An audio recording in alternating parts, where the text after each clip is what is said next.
E aí, meus amigos, como é que vocês estão? Sejam bem-vindos ao Sal que Brilha Cast. Olha só, nós estamos aqui no primeiro episódio de um projeto que tem a vontade de mostrar como a criatividade pode mudar a sua vida, como a criatividade pode te ajudar a chegar a lugares que você nem imagina que você pode chegar. Que você pode levar o reino das formas mais incríveis possíveis. E se você ficar aqui ligado nesse YouTube, no nosso canal do Instagram, você vai ver a quantidade de gente incrível que a gente vai trazer para cá, a quantidade de gente criativa, a quantidade de gente que viu uma problemática, viu uma coisa e conseguiu mudar aquela estrutura usando sua criatividade, usando aquilo que Deus nos deu. E hoje eu estou aqui com uma pessoa incrível, uma pessoa que faz parte da minha vida, o meu pastor, alguém que me ajudou a destravar várias questões de criatividade, e alguém que pouca gente sabe, mas é um cinéfilo de carteirinha, adora um cinema, apesar de não estar conseguindo ir muito hoje em dia, né? Eu tô aqui com o pastor Thiago Chagas. E aí, meu amigo? Como é que você tá, meu irmão? Muito bom estar aqui com você. Muito bom estar aqui com vocês em casa. Que seja um grande papo e que você possa crescer na sua criatividade. Né? Nós somos seres criados à imagem e semelhança de Deus. É isso aí. Então temos que ser criativos porque somos semelhança do Criador. É, né? Isso aí. Então, pouca gente entende isso, né, cara? É verdade. Que bom, que bom. Obrigado pelo convite. Honra estar no primeiro episódio. Uau, incrível. Pastor, a primeira coisa que eu vou fazer uma pergunta que ela é igual para todo mundo que sentar aí nessa cadeira. Sim. Só que você acabou já respondendo, que eu ia lhe perguntar o que é criatividade para você. Ah, sim. Para mim, criatividade é manifestar a natureza do Criador. Não é? A Bíblia diz que nós fomos criados à imagem e semelhança de Deus. Esse é o conceito da imago Dei, a imagem de Deus dentro de nós. E imagem e semelhança não é nariz, boca, olho, ouvido. Imagem e semelhança fala sobre atributos comunicáveis, né? Eu gosto quando um teólogo chamado Wayne Grudem, ele divide os atributos de Deus entre atributos incomunicáveis, que é aquilo que é de Deus e ele não transfere, e atributos comunicáveis, que é aquilo que é de Deus e ele comunicou ao homem na sua criação. Então, por exemplo, atributos incomunicáveis, soberania, a onipotência, sim, onisciência, onipresença, são incomunicáveis. Comunicáveis, amor, justiça, uau, verdade e criatividade. Então, o Criador nos fez a sua imagem e semelhança. Então, ser criativos é simplesmente manifestar a natureza do Criador que está em nós. Isso quebra totalmente aquele pensamento de que só algumas pessoas são criativas, né? Não. Porque se é algo que veio diretamente, sim, de Deus, é derramado sobre todos, né? Sim. E então a gente não pode dizer, fulano consegue fazer isso porque ele é mais criativo e eu não sou. Está dentro de cada um de nós, né? E o senhor se considera alguém criativo? Eu sou demais, né? Sou criativíssimo. Mas antes de eu falar disso, Willer, eu acredito que uma coisa interessante para a gente falar sobre essa questão é que a gente não pode se prender a um estereótipo da criatividade. Exatamente. Entendeu? Por quê? Porque normalmente quando a gente pensa em criatividade, logo a gente associa a artes, a gente associa a música, a gente associa a literatura e, enfim, a gente associa muito mais a esse mundo do artístico. Mas não, criatividade é simplesmente a capacidade de criar alternativas, criar caminhos, criar estratégias. Então, por exemplo, a Susan, minha esposa, que você conhece bem, ela não é muito do artístico, ela é extremamente prática, pragmática, mas convivendo com ela, eu percebo o quanto que ela é criativa, porque ela é capaz de criar estratégias, ela é capaz de criar caminhos, ela é capaz de ver coisas que às vezes nem eu vi. Por quê? Porque a criatividade, no sentido mais estrito da palavra, ela não pode ser colocada dentro de um estereótipo. Entendeu? Então é por isso que eu gosto dessa definição primeira da imago Dei. Quando eu creio que eu tenho a imagem de Deus dentro de mim, independentemente dos pontos onde essa criatividade vai aparecer, ela está em mim. Então, se você está aí e de repente você não é um cara inclinado à música e tal, sei o quê, né? Mas você pode sim ser criativo, inovador, disruptivo às vezes, né? Exatamente. E fazer coisas novas e coisas que são espelhos daquilo que Deus é. Eu costumo dizer que o cara que é criativo, ele consegue ser criativo fazendo uma planilha do Excel. Isso.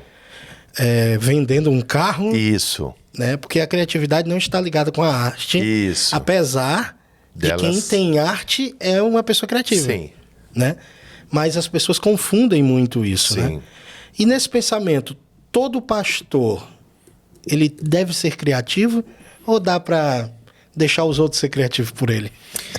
Cara, eu entendo o seguinte, que o pastoreio, ele é uma extensão da nossa personalidade, entendeu?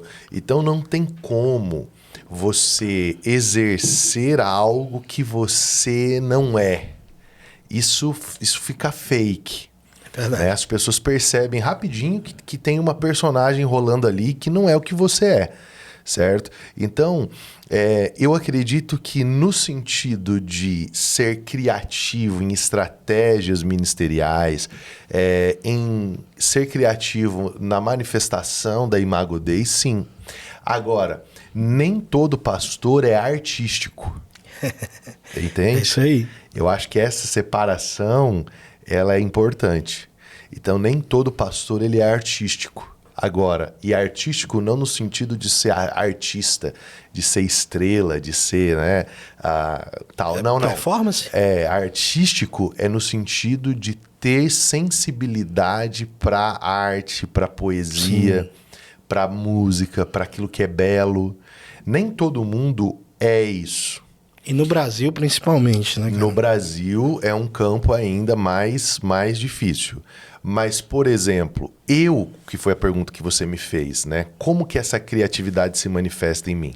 Então, por exemplo, tem vídeo meu no meu Instagram fantasiado, fazendo monólogo, certo? Eu era a consciência de um suicida. Foi muito bom aqui, cara. Então, assim, e eu que escrevi, eu que criei aquela personagem. E aí você vai falar assim pra mim, mas qual escola de teatro você fez? Eu vou dizer, nenhuma. Mas eu sempre, isso foi uma inclinação desde criança, né? Eu lembro que a minha mãe sempre faz menção disso e eu só lembro porque eu vi uma fita cassete. Daquela Uau, cassete, uma fita não. cassete. Fita cassete não. Fita cassete é pequenininha, né? Aquela fita de videocassete. Sim. VHS. Eu vi, na minha formatura do ABC, né? Do prézinho, tinha uma apresentação num teatro lá em São Caetano do Sul, que era Homem Primata, Capitalismo Selvagem. Olha só. E aí, olha, que bom tema para um podcast. Tema. E a gente tava lá, tudo vestido de Flintstones. E nós, cara, a galerinha tava todo mundo com vergonha de ir pra frente do palco. E a minha mãe conta, e eu vi lá no vídeo, que eu fui abrir a cortina antes de começar o palco, pus a cara pra fora e falei, boa noite, pessoal! Então, você vê, uma criança não faz isso se ela não tiver uma inclinação, né, pra essa parte artística. Então, essa criatividade em mim se manifesta de várias formas, né? Inclusive nesses elementos criativos que às vezes a gente insere, né, dentro do sermão ou dentro de uma reunião, que faz com que você ganhe a atenção das pessoas. É interessante isso. A gente passou por um momento lá em Fortaleza, né, quando nós estávamos lá, que a gente fez a plantação de uma igreja lá, né? E foi muito incrível porque a gente iniciou o ministério de comunicação da igreja. E eu não tinha tido ainda essa experiência de um pastor entender tanto da área de comunicação e tal, como foi naquela época. E aí eu falo aqui, na minha colinha aqui, a plantação de uma igreja exige muita criatividade. Sim. Né? Você tem experiência de 2 plantações aí, né? E a gente vê como é complicada a plantação de uma igreja. A plantação de uma igreja ela vai acontecer dentro de 3 elementos fundamentais. Primeiro elemento, a sua dependência de Deus e a sua vida devocional. Segundo elemento, a sua capacidade de construir uma equipe, certo?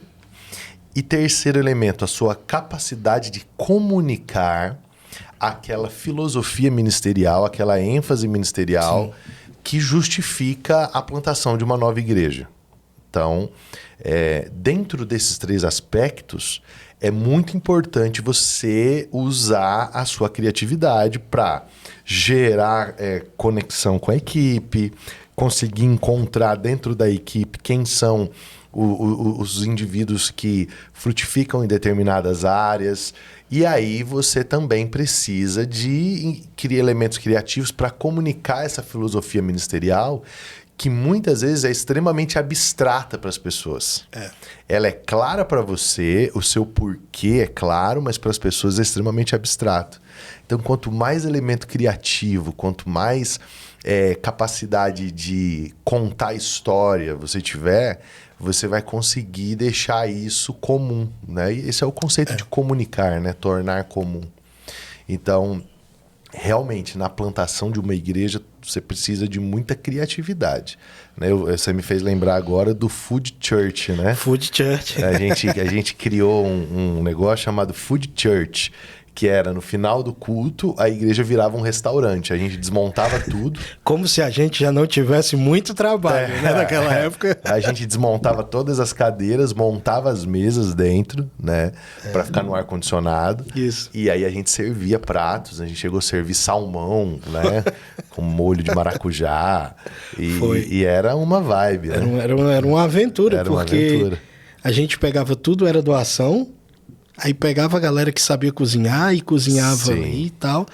Porque os jovens saíam tudo, né? E era uma oportunidade de gerar engajamento ali com as pessoas gerar e comunidade. Tal. Comunidade, isso, exatamente. Gerar comunidade. Realmente foi bem, bem, bem incrível isso. A arte, pastor, a gente falou um pouco aí, né? Que não existe essa ligação de que só quem faz arte é criativo. Qualquer pessoa pode ser criativa. Mas a arte, ela tá intimamente ligada com a criatividade. Sim. E eu venho de uma época que não podia ter nem bateria na igreja. Né? Na minha adolescência, eu peguei e montei uma banda numa igreja que as congregações da igreja nem tinham bateria. A gente estava tocando oficina G3, pop rock e tal. Na verdade, o que se toca hoje nas igrejas, a gente estava tocando há 10, 15 anos atrás. Né? Então, como o pastor vê o uso agora mais direcionado para essa parte mais artística, né? As igrejas estão utilizando bem esse recurso, hoje em dia, está bem melhor, né? do que foi há um tempo atrás.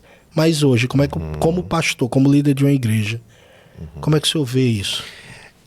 A gente precisa fazer uma distinção aqui, porque, na minha visão, existe um problema do marketing na igreja, certo?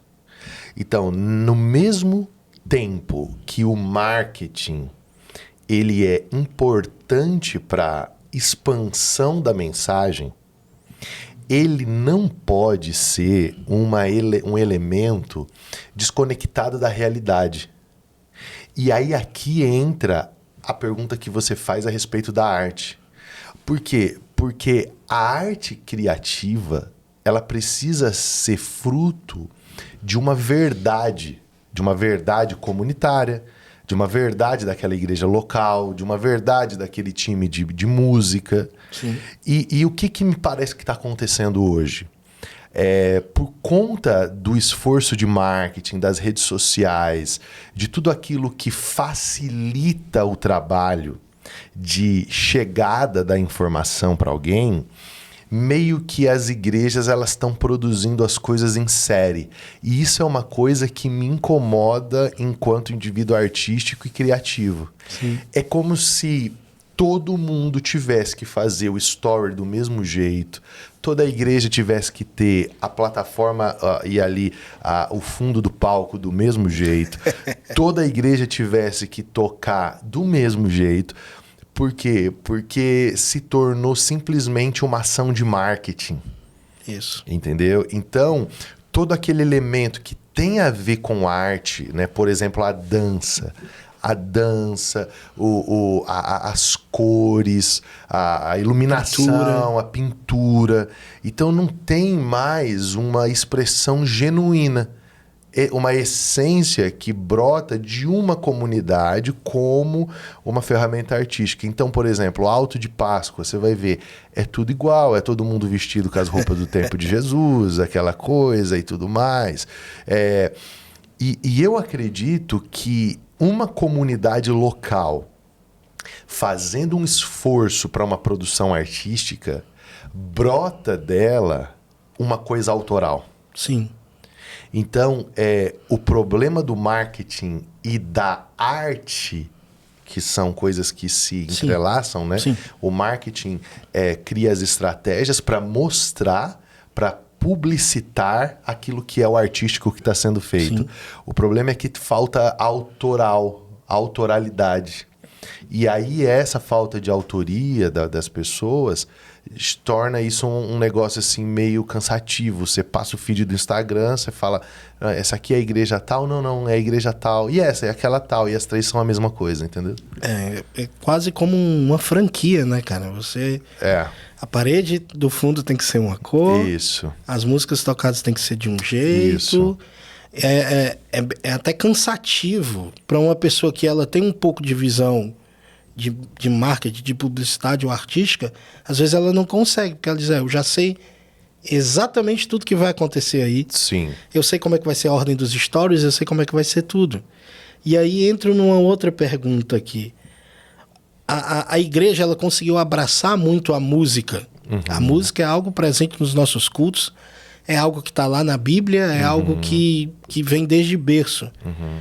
Mas linkando um pouco com o que você falou, por que será que as outras formas artísticas não estão em pé de igualdade com a música? Será que falta o entendimento de que também é adoração? Porque eu vejo que, às vezes, até em quem faz, como eu, por exemplo, que faço teatro desde os 14 anos de idade, às vezes é difícil para a gente entender qual é a posição do teatro, da dança, dentro de um culto, dentro da liturgia do culto. Tanto que você vê, às vezes, dificuldade de colocamos ou não colocamos dança no culto. O teatro, ele deve ter um evento próprio para ele, ou ele pode entrar dentro da liturgia do culto, né? Como é que o pastor vê isso? Eu acho que tem duas coisas. A primeira é que o misticismo estraga muito as coisas, entendeu? Então, o evangélico brasileiro, ele se tornou muito místico, né? Igual a dança, por exemplo. A dança é uma das mais belas expressões artísticas. Louvor do corpo, né, cara? Exatamente. E essa capacidade que a dança tem de transferir para você alegria, gozo, júbilo, de colocar você em um movimento de adoração ao Senhor. Mas aí vem o pessoal do movimento apostólico. Sim. E diz que você tá abrindo portais para anjo e demônio passar. Estraga, cara. Uma coisa que era para ser bela, para ser fruto da Imago Dei, é estragada por um excesso de misticismo. Entendeu? Então aí as pessoas, elas vão olhando e falando assim, a gente dançou hoje, mas o céu não abriu. Mas peraí, que dia que o céu fechou? O céu está aberto desde que o véu foi rasgado de cima a baixo. É isso aí. Entendeu? O céu não está fechado. O que está fechado muitas vezes são os nossos corações, as nossas emoções. Muitas vezes a gente chama de batalha espiritual aquilo que apenas é peso emocional. Você não está bem emocionalmente e você não está conseguindo adorar a Deus, não é porque tem muito demônio em cima da sua cabeça, é porque tem muita falta de perdão, tem muita crise existencial, tem muita coisa guardada e aquilo vai se acomodando no lugar. E aí a gente vai vivendo essa mistura da expressão artística com resultado no culto, com aquilo que a gente chama de efusão do espírito e muitas vezes não é. Então, isso atrapalha Como a música não tem como a gente se livrar dela, porque ela se tornou um elemento cultural dentro Exatamente. do culto, ok? Então a gente vai lidando com isso. Mas por conta desse excesso de misticismo, a gente acaba deixando as outras coisas de lado, o que está errado. Na minha opinião, nós temos que encarar os fatos, discipular os artistas, entregar para eles um combo, né, um pack bíblico do que eles estão fazendo, e aí eles fazem de acordo com aquilo que está na Escritura. E aí é extraordinário, aí é belo. Né? Então, eu digo o seguinte para ti, e o segundo ponto também passa pelo misticismo, que é a demonização da arte. Porque qual que é o problema? Não tem como fazer igreja dissociada da cultura. Cultura e igreja são coisas que estão entranhadas. Né? Por quê? Porque a igreja é gente. E as pessoas que estão ali dentro, elas estão dentro de um pano de fundo cultural. Existe um tapete cultural que a gente está em cima dele. Então, o que acontece? O sujeito, ele olha para o que é cultura no Brasil, por exemplo, e a cultura no Brasil, tradicionalmente, ela está associada a quê? Às religiões afro. Sim. Ela está associada a movimentos de esquerda e de extrema esquerda. Ela está associada a militantes das causas das minorias. E ela está associada a sexo, drogas e rock and roll e frouxidão moral e tudo mais. Então, o que acontece? Artista na cabeça do brasileiro é isso. Entendeu? Tanto que tem um meme que rola muito na galera que escreve, por exemplo, que mostra assim, pessoas que leem livros. É um cara erudito, né? Um cara ali lendo, uma garota ali lendo um romance e tal. Pessoas que escrevem livros. Aí um cara bebendo, um cara se drogando, que tem muito disso. Infelizmente, no imaginário social, o artista é isso, ok? Então, quando você vem para a igreja, que olhar que o cara já tem pro cara que faz teatro? Isso aí é um prostituto. Exatamente. Entendeu? Deve ficar nu lá nos fundos do teatro. Né? E o pior, o pior de tudo é que em certos pontos ele vai estar falando de uma coisa que é real. Aí tu tem o quê? Tu tem a cultura na cultura, né? Ali o movimento artístico ali dentro da cultura. E aí a tragédia brasileira é que nós não temos academias de arte cristã o suficiente. Entendeu? Se a gente for aqui perguntar qual é o grande grupo de teatro do Brasil, só tem Giovannici. Entendeu? Os outros não conseguem furar a bolha. Não conseguem. Então, a gente não tem academias de arte cristã o suficiente. E nós não temos também. Por quê? Porque faltam daí pastores criativos, artísticos, e falta mentalidade para a igreja. Cara, tu imagina se você não construir isso ao longo do tempo, você chegar para uma igreja e dizer assim, eu vou assalariar esse cara aqui, ele vai ganhar 10 mil reais por mês, porque é o que você precisa para sustentar bem uma família hoje. Você parar de fazer qualquer coisa, um mínimo. Assim, um mínimo, lá embaixo, assim, é 10 mil reais. De pagar 10 mil reais por mês para fazer o quê? Não é cuidar do teatro da igreja. Entendeu? Só a minha reação já mostra que para a maioria das pessoas isso seria inconcebível. Mas por que é inconcebível? Porque elas não entendem, por exemplo, que a destruição cultural que está acontecendo no Brasil, ela veio por meio da arte. Exatamente. Entendeu? Elas não entendem que a arte, o cinema, a música, o teatro, a literatura são as maiores ferramentas de formação de mentalidade que existe. Então, é caro. Não, depende do fruto que você quer deixar.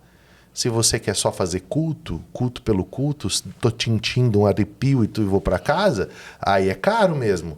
Mas se você quer construir um legado, se você quer trazer uma fundamentação para a vida das crianças, para a vida dos adolescentes, para a vida dos jovens da sua igreja, da sua comunidade de fé, da sua cidade, então não é caro. Eu vou te dar um dado. Nós investimos, já estamos passando de R$160 mil no nosso pomar, que é o nosso espaço Kids, né? Então nós, como igreja, uma igreja de 1 ano, nós entendemos que a gente deveria priorizar o investimento na área Kids, por quê? Por conta da nossa filosofia de ministério. A igreja dos nossos sonhos é uma igreja que a criança não é a comunidade do amanhã, mas é a igreja de hoje. Né? E aí o que acontece? Abrimos o pomar, tudo começou. Ontem de manhã eu fui tomar café da manhã com as minhas 2 filhas e com a Susan. E aí, como a gente faz sempre, vamos orar antes da refeição. Eu olhei para a Júlia e falei: ora, filha, a Júlia tem 6 anos, vai fazer agora mês que vem. A Júlia orou, pôs as mãos, uma mãozinha na outra e disse assim: Jesus, muito obrigado, porque nós estamos no fim dos tempos. E eu sei que quando o Senhor voltar, o Senhor já preparou um lugar na Nova Jerusalém para mim, para a mamãe. Eu abri o olho na oração, olhei para a Susan olhou para minha cara. Aí eu falei: peraí, eu não tratei esse conteúdo com ela. Exatamente. Eu tô ainda lá no beabá com ela. Mas em algum lugar, lá naquela estrutura, ela ouviu alguém falando a respeito do fim dos tempos. E ela ouviu alguém falando a respeito da vinda de Jesus. Olha só que incrível, cara. Então, peraí, que tipo de legado nós queremos produzir? E só que para que isso fique, para que isso seja atraente, entendeu? A gente investiu quase R$200 mil. Você vê, eu vejo os pais quase arrancando os filhos daquele parquinho assim, tipo, eu quero. A Helena acorda de manhã e fala assim para mim: igreja, PAC. Ou seja, é aquilo que eu te falei. Nós não temos como dar uma conversão para eles, mas nós temos como dar cultura cristã. Exatamente. Cara, isso é tão poderoso. Para você que faz teatro e fica reclamando que não tem espaço dentro da igreja, vai servir no ministério infantil. Isso. Né? Porque ali nós estamos formando pessoas que, quando forem adultas, vão receber melhor o teatro, as formas artísticas dentro da igreja. Ou você só está querendo palco? É isso mesmo. Essa é a pergunta. Entendeu? Essa é a grande pergunta. Por quê? Porque os artistas também foram abandonados nesse quesito, Sim. né? Eu me lembro muito bem de que antigamente, quando eu estava numa comunidade mais clássica, né, vamos dizer assim, era dificílimo. E diziam assim: não, vai procurar fazer alguma coisa do Senhor Jesus. Isso aí é como você falou. E quando a gente está ali dentro de um ministério infantil, a gente consegue fazer tudo isso. Porque as pessoas têm: é para criança, então. Mas, cara, isso é profundo. Isso é extremamente profundo. Nós estamos criando pessoas culturalmente melhores, moralmente melhores, lá dentro dos ministérios infantis. Então, quer começar um ministério de artes na sua igreja? Começa dentro do ministério infantil que vai funcionar. Sim. Porque as crianças são sedentas por isso. E olha, tem um lance muito, muito, muito interessante sobre isso. Você falou, né, do cinema, como a gente abandonou essas coisas durante muito tempo. É só você fazer um negócio com a mínima qualidade que as pessoas vão receber. The Chosen é um grande exemplo disso. Né? Para mim o The Chosen é um marco. É um marco. Entendeu? Eu vi 2 coisas serem produzidas até hoje que eu disse assim, é um marco. A Paixão de Cristo. A Paixão de Cristo, Mel Gibson e o The Chosen. Agora, você percebe que as 2, elas estão dentro do espectro da vida de Jesus. Né? De maneira nenhuma eu tô diminuindo isso. Claro, é a maior de todas as mensagens, né? E realmente glória a Deus por essa repercussão toda, mas ainda é um senso comum. Isso. A gente não tem, por exemplo, uma malhação com valores embutidos. Não vai dar audiência, mas alguém vai assistir. Entendeu? E aí entra a questão do financiamento por um legado. Isso. Entende? Então, tipo assim, eu quero Eu quero que a minha filha entenda o que é um namoro cristão. Então, qual que é a melhor forma de eu fazer isso? Eu tenho que criar um storytelling de uma menina que é linda, que é de classe média, vamos colocar, porque daí fica aquele ponto de ser atingido, né? Que foi o que a esquerda fez. E aí você cria um storytelling dessa menina dizendo não para o sexo fora do casamento, dizendo não para as drogas, dizendo não, mas ela é apaixonada pelo garotinho, entendeu? Olha a revolução que o dorama fez no mundo, certo? Por quê? Porque é aquela... Cara, eu consegui, de verdade, eu consegui assistir um episódio de um e não deu mais pra mim, porque... Açucarado demais, açucarado né? demais. Mas veja bem, poxa, é uma coisa que pegou o coração dos adolescentes. Sim. Entendeu? E quer queira, quer não queira, é um retorno a um tipo de pureza. Isso. Não é tudo isso, mas é um retorno a um tipo de pureza. Por isso tem um monte de mulher velha aí assistindo. Entendeu? Né? E homem também. Com certeza. Agora, o que acontece? Então, assim, eu creio que quando a arte ela começa a ser posta dentro desse critério, a gente consegue produzir um legado mais interessante para a sociedade. Sim. E aí entra, ao meu ver, um grande problema que a igreja evangélica ainda tem, que é um problema de financiamento. Entendeu? Especialmente a igreja brasileira. A igreja brasileira ela ainda trabalha com um orçamento muito justo. Sim. As pessoas elas investem na igreja sob necessidade, né? Então vamos reformar essa sala, então aí as pessoas investem. Vamos fazer não sei o quê, então as pessoas investem. Quando o investimento ele não deveria ser por necessidade, ele deveria ser por legado, entendeu? Claro, primeiro por adoração, mas em segundo lugar por um legado. E aí é preciso haver o casamento também de pessoas habilitadas e preparadas para gerir esses fundos para que eles tenham o seu destino e o seu fruto real, entendeu? Sim. Então eu acredito nisso, eu acredito que quando a gente conseguir migrar para uma arte mais popular, que realmente produza comportamentos, né? Eu vou dar um exemplo, nós vamos estar bem, entendeu? O dia que a menina de 12 anos quiser usar a bolsa que a Isabel lá, a Maria Isabel da série Sim. usa. É isso. E essa Maria Isabel aqui é decente. Exatamente. Tá guardando a virgindade dela. Porque daí a gente cria um ícone. Um ícone. É e aí esses bonequinhos aqui exatamente, são, entendeu? Exatamente, são ícones. Ícones. Entendeu? Isso é incrível. Agora me veio uma pergunta aqui, pastor. A gente vê que o contrário disso é o marxismo cultural, que entrou dentro das universidades, entrou dentro do meio artístico. E grande parte dos problemas que nós temos hoje vem do marxismo cultural. Sim. O marxismo cultural precisa ser vencido ou nós só precisamos fazer nossa parte? Sim. Digamos assim. Eu acho que são três coisas, tá, Willer?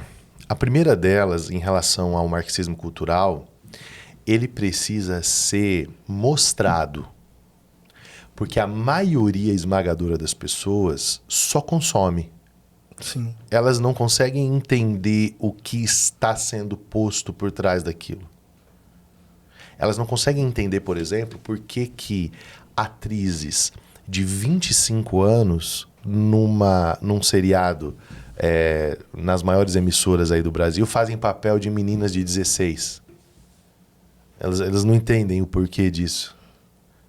Certo? É verdade.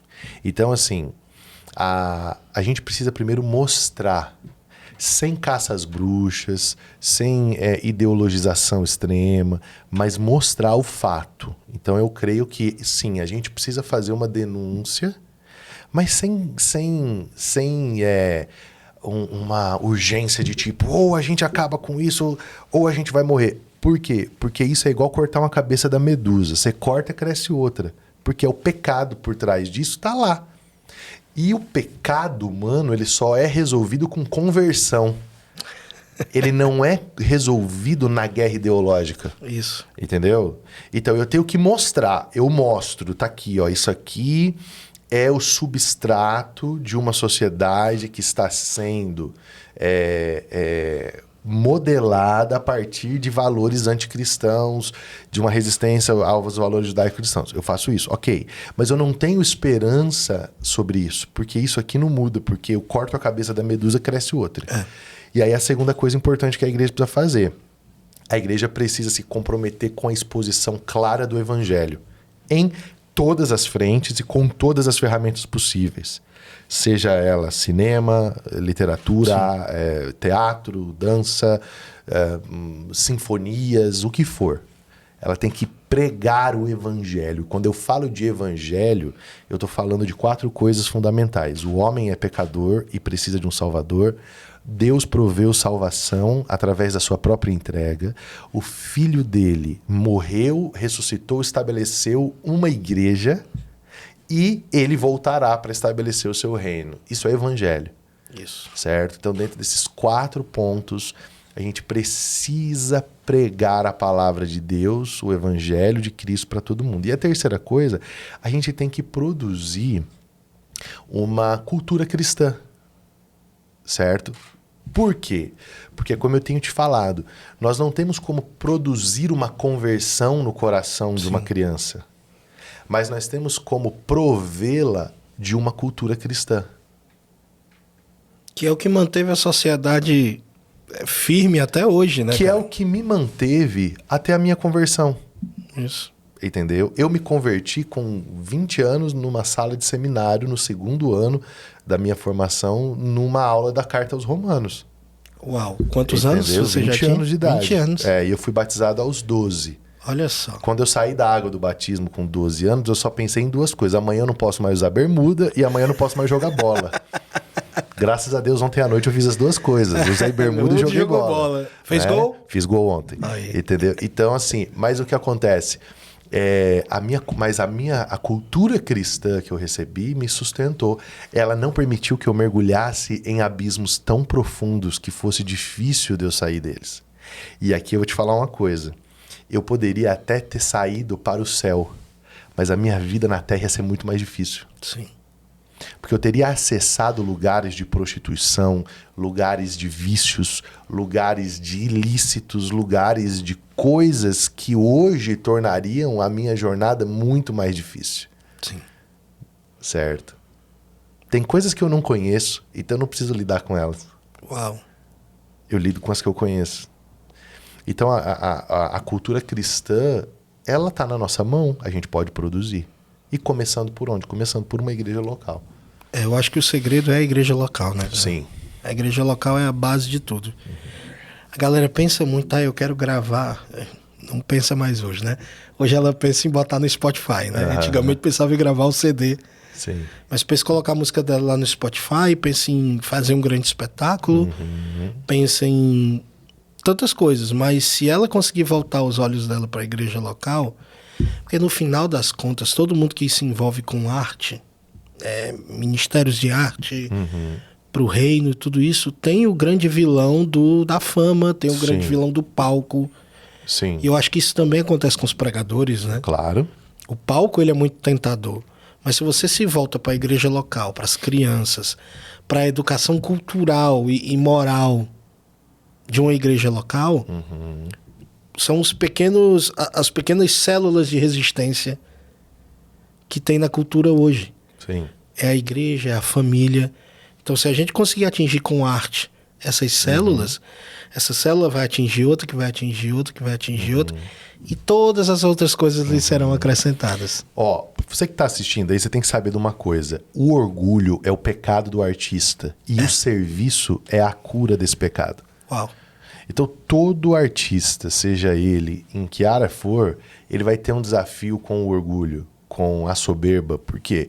Porque a performance produz isso. Ela produz aplausos, ela produz seguidores, ela produz gente te elogiando.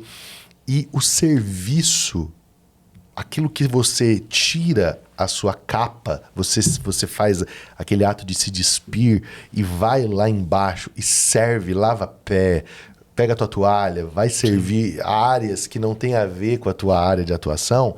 Isso blinda você, bloqueia você e ajuda você a lidar com aquilo que pode se tornar um padrão de arrogância. E aí começa a sua derrocada, porque Deus resiste ao soberbo, mas ele dá graça ao humilde. É isso, cara. É isso. E a gente entrou aí na área do pregador, da pessoa que fala. Pregação é uma arte? É uma arte, com certeza. Foi difícil aprender essa arte? Para mim foi difícil me disciplinar ao que ela me exigia. Uau. Né? Porque a comunicação para mim ela foi algo inato. Eu sempre comuniquei, eu sempre falei. Então existe uma coisa que para mim não é um esforço, é falar, sabe? É verdade. Então falar para mim não é um esforço. Agora, disciplinar a minha preparação para fala é um esforço. Porque guarda uma coisa, todo talento que não é disciplinado, ele vai produzir em você um profundo senso de responsabilidade. Você vai olhar e vai falar assim, ó, não, fica tranquilo que na hora eu dou conta. Não, eu improviso, vai dar certo. E aí, o improviso, ele é inimigo da excelência. É verdade. Então, para mim, na arte da pregação, o mais difícil nunca foi a plataforma. Nunca foi a performance. O mais difícil sempre foi as horas sentado em uma cadeira, lendo vários autores, submetendo o meu pensamento ao escrutínio da tradição da igreja, da boa teologia, e vendo tudo isso como quem olha para o relógio e diz assim, eu estou perdendo 10 horas, 15 horas da minha vida porque eu vou lá e vou dar conta. Chegou um momento que eu percebi que isso não tinha raiz no Espírito de Jesus. Isso tinha raiz na arrogância que é fruto do artista. Sim. Então eu comecei a entender essa disciplina como uma disciplina de humilhação, uma disciplina de me colocar no lugar de todos. Eu também tenho um fator que é a memória fotográfica, né? Eu guardo as informações com muita facilidade. E aí o que acontece? Você comunica bem e guarda informações com facilidade. É o melhor dos mundos. É o melhor dos mundos. Você pode chegar lá sem necessariamente passar por 10 horas de preparo. Mas o que foi que eu percebi? Que quando eu passo pelas 10 horas de preparo, aquilo que eu entrego, talvez o auditório não perceba tanta diferença, mas dentro de mim produz um senso de alegria e de missão cumprida muito maior. Sim. Porque eu não apenas comuniquei um conteúdo, eu passei pelo processo dessa criação. O conteúdo comunicou com você. O conteúdo comunicou comigo, entendeu? Eu vivi, virou uma simbiose, eu e o conteúdo. Então, para mim foi difícil se disciplinar para a arte. Eu acredito que é a mesma coisa de um jogador de futebol que nasce já com dá um chute na bola, a bola vai, é difícil pro cara treinar, entendeu? Eu acho que é com todos aqueles que que querem fazer algo excelente. Por exemplo, se você desenha, cara, se você não sentar ali na cadeira e desenhar, não vai acontecer. Não vai acontecer. Isso. Qualquer área, o cara que tá tocando, o cara que tá desenhando, o cara que tá compondo. Como que você vai gravar um filme sem roteiro? Não tem como.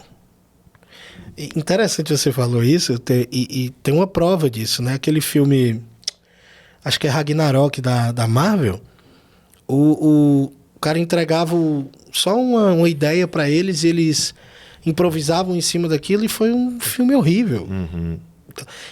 Vai ter gente que vai me matar, né? Mas tudo bem. Mas foi um filme horrível, porque se você não tem essa disciplina e esse cuidado, e eu achei muito interessante o que o pastor falou, porque tem gente que consegue. Uhum. Tem gente que vai conseguir. Eu me lembro do meu pai compondo, que o meu pai é músico, ele compondo, ele pegava que eu vou fazer uma música sobre uma xícara. E ele fazia uma música sobre uma xícara. Ele tinha essa... Mas não é todo mundo que consegue fazer isso. E às vezes o cara entra nessa pira de querer ser igual o artista base dele. Stephen King senta numa cadeira e escreve um livro em 3 semanas. Então lança 4 ou 5 livros por ano.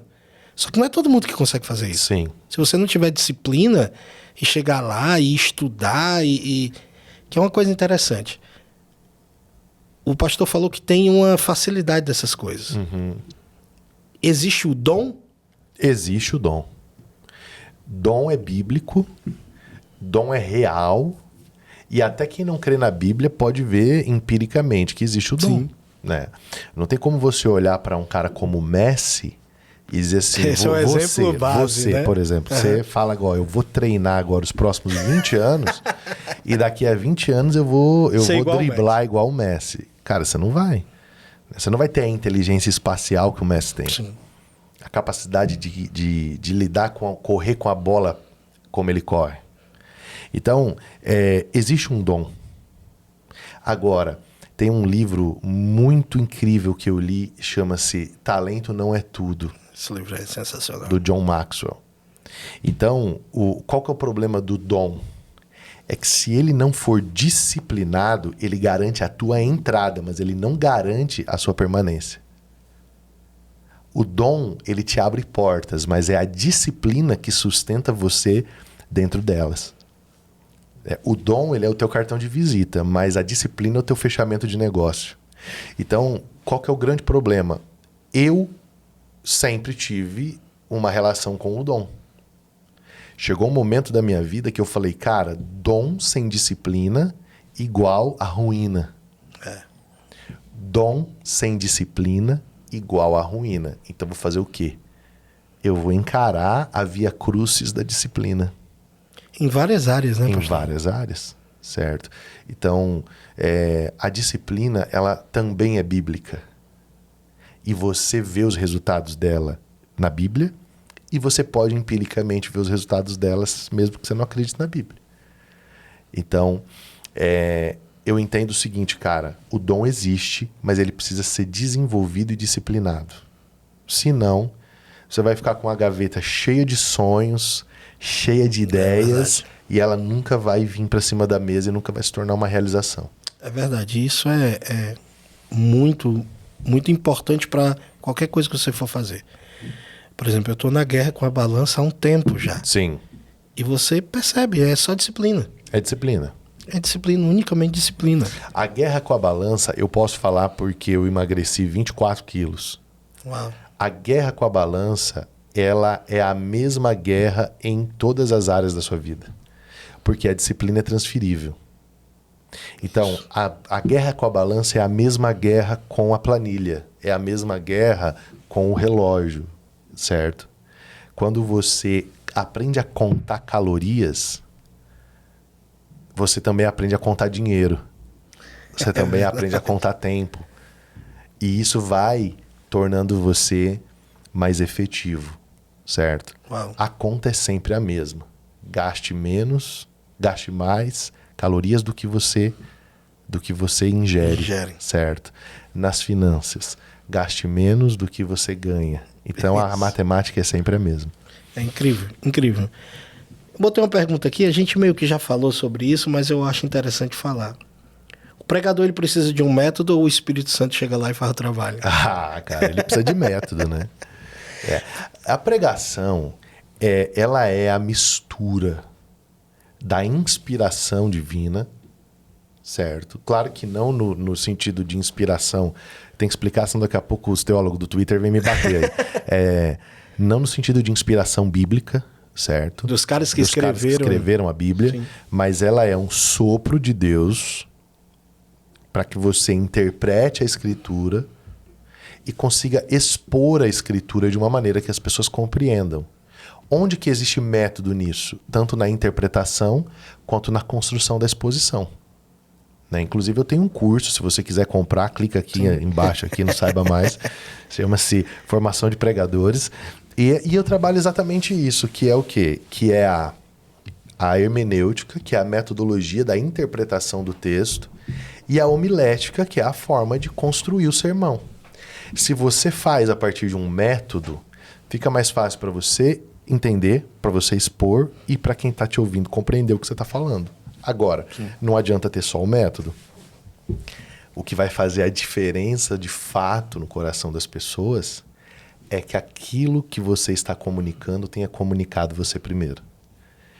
É diferente de você transferir um conteúdo que você pegou na internet dos outros, de você transferir um conteúdo que você chorou, que você orou, que você passou horas ali se derramando em cima daquilo.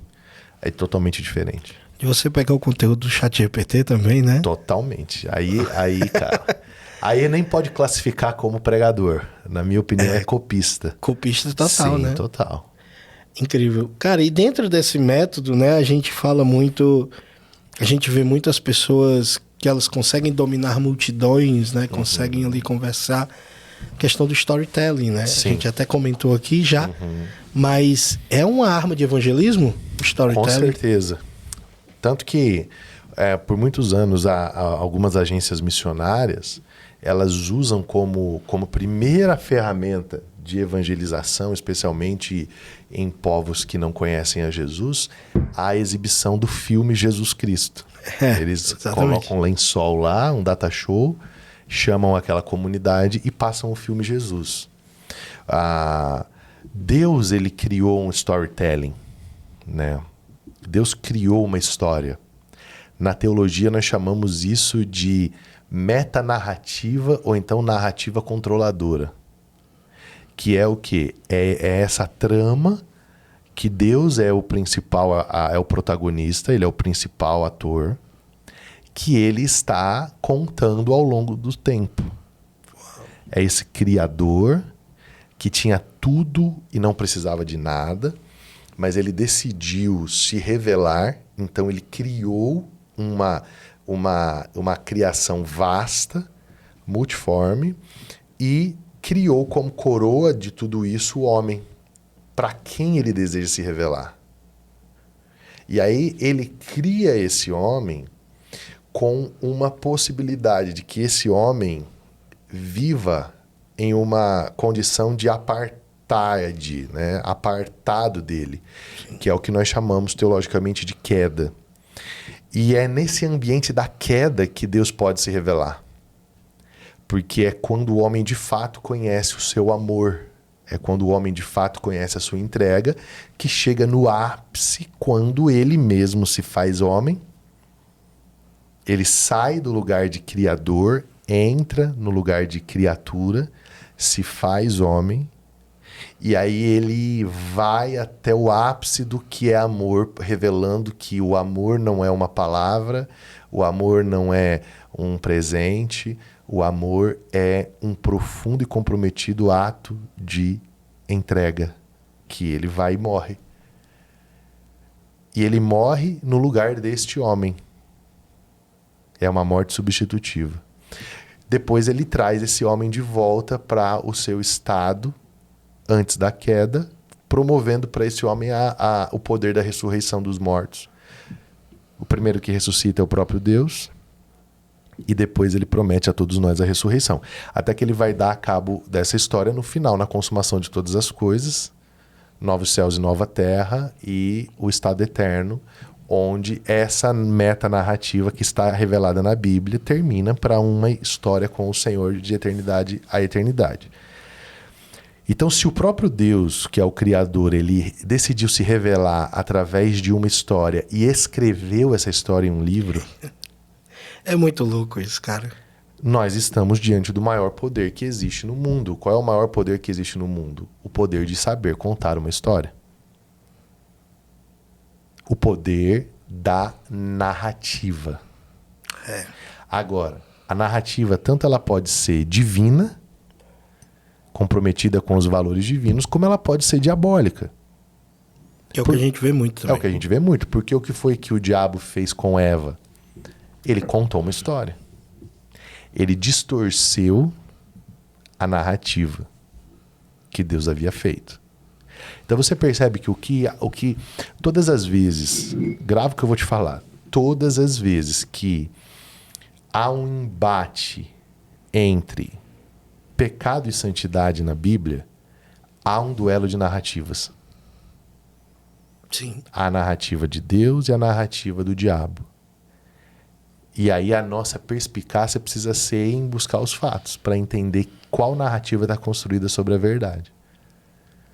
E a gente vive numa época, o Willer, que a narrativa é mais poderosa ainda, porque a gente está na pós-verdade. Então as pessoas, elas não se guiam pelos fatos. As pessoas se guiam pelos sentimentos. Elas não buscam o fato.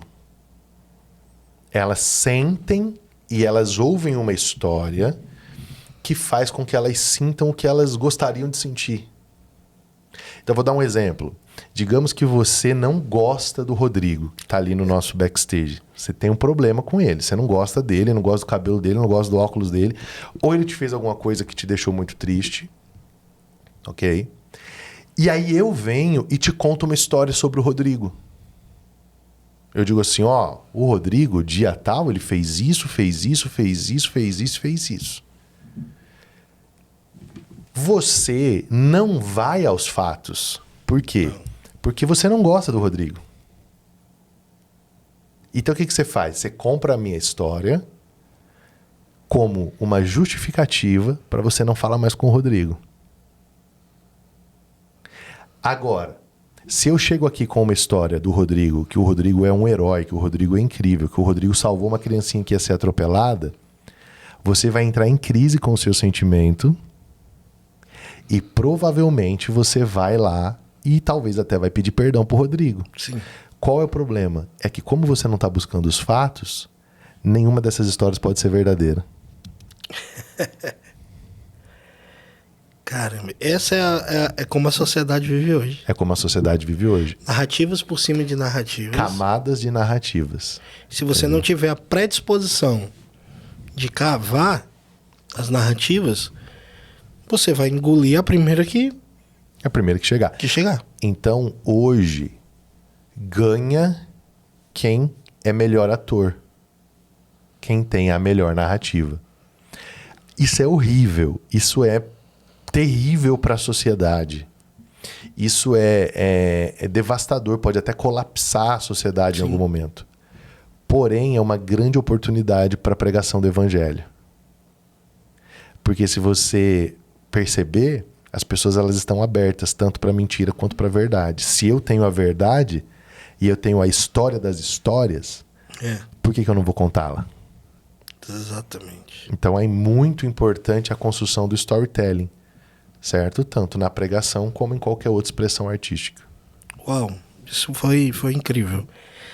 Cara, e para fechar aqui o nosso papo, que a gente tá chegando no nosso time, o que o pastor diria para jovens pregadores que estão aí, e até jovens artistas também, como é que eles podem fazer o id deles?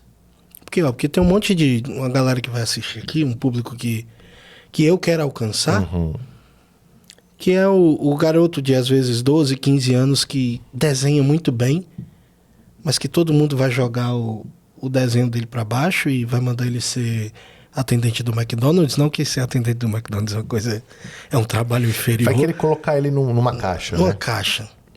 Não só o desenho, mas como várias outras áreas. Como esse jovem, como essa pessoa, ela pode realizar o id dela, pode expandir o reino criativamente, utilizando todas essas ferramentas aqui que a gente falou. Para mim, existe um conselho supremo. Essa pessoa precisa de uma temporada convivendo com alguém que já esteve onde ela estava, onde ela está, que criou uma trajetória e que a entende. Então, eu resumo isso. Essa pessoa precisa de mentoria. Ela precisa de se submeter a um discipulado dentro da sua área de vocação. Ninguém mais quer isso hoje. Verdade. Todo mundo quer isso aqui, ó. Mas eu, por exemplo, eu tô há 20 anos pregando. Certo? E eu sou o subproduto de muitas pessoas que passaram na minha vida e me ensinaram, seja por métodos, seja por conteúdos, seja por experiências, algumas boas, outras ruins, mas eu sou o subproduto de uma estrada. Então, quem está começando precisa de escola, precisa de vender pamonha para ir ficar lá no Giovanni Si uma temporada aprendendo, Isso participando aí. de um workshop. Eu fiz isso, hein? Precisa ir para a rua fazer pantomímia. É verdade. Precisa ir, entendeu? Precisa pintar a cara pela primeira vez. Precisa fazer essas coisas. Por quê? Porque senão você não consegue calibrar o seu dom. É isso aí. Entendeu? Você não consegue olhar e falar assim, ó, eu toquei, aprendi, me inscrevi em escolas, eu bati bona, eu comecei a aprender a tocar trompete. Bateu bona? Bona.